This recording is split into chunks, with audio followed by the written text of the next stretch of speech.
Hello families, welcome back to the American Family Survival Network. I'm your host, Jeffrey Snipes. Today is Thursday, September 29th. Yesterday, a gunman fired into a South Carolina school, but heroes stopped him and saved lives. This is by Alec Johnson and Terry Pickard. Two students, one teacher injured in South Carolina school shooting. The teen is in custody. Quick thinking, well-trained, heroic teachers may have prevented another school massacre. The 14-year-old boy, who authorities say wounded a teacher and two pupils Wednesday at South Carolina Elementary School, fired his weapon directly into a classroom, but was prevented from getting inside, school administrators told NBC News. The teacher and two boys were shot and wounded at Townville Elementary School in Anderson County. Authorities said one of the boys was critically wounded. The suspect's father was later found dead in his home. And, so then we had an earlier reporting 3 hurt in South Carolina school shooting. Anderson County Sheriff John Skipper said that the shooter never made it into the building, but that it was possible that some rounds went down a hallway or in a window.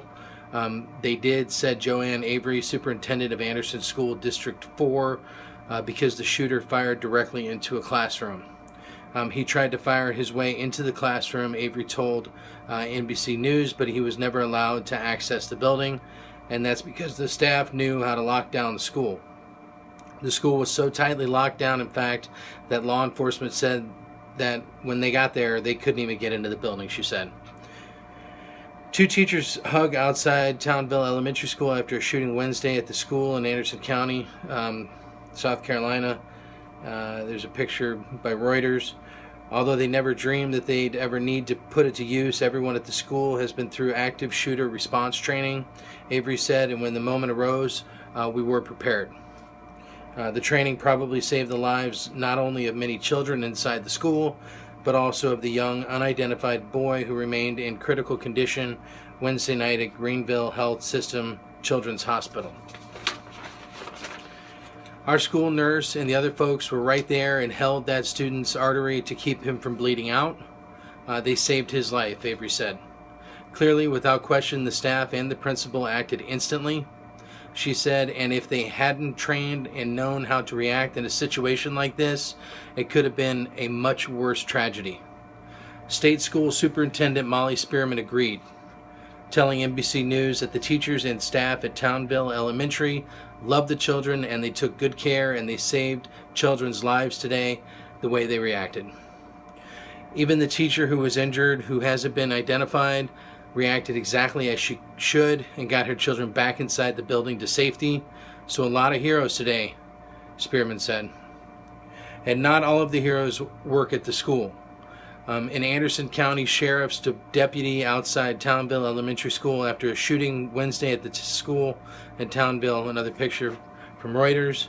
The shooter was subdued by Jamie Brock, a 30-year veteran of the Townville Volunteer Fire Department, who was one of the first people to arrive at the scene, said Scott Stoller, Anderson County's Director of Emergency Medical Services. Brock managed to prevent the boy from firing even more shots and managed to take him down without using any weapons of his own, Stoller said. Brock was refusing to accept praise because he insisted that he'd done nothing no other firefighter wouldn't have done, said Stoller, who was having none of it. Firefighter Brock is absolutely a hero of those of us in the community, he said. This is an absolutely awesome story. It points to the importance of being prepared and being trained and knowing how to respond in an active shooter situation and knowing emergency medicine and the importance of knowing these things. And this is a perfect example of why you need to prepare, you need to know how to respond in critical situations so that you can protect and safeguard your families and your loved ones and the communities that you live in. So folks, please remember to go to the AmericanFamilySurvivalStore.com today for all your family's emergency and survival needs.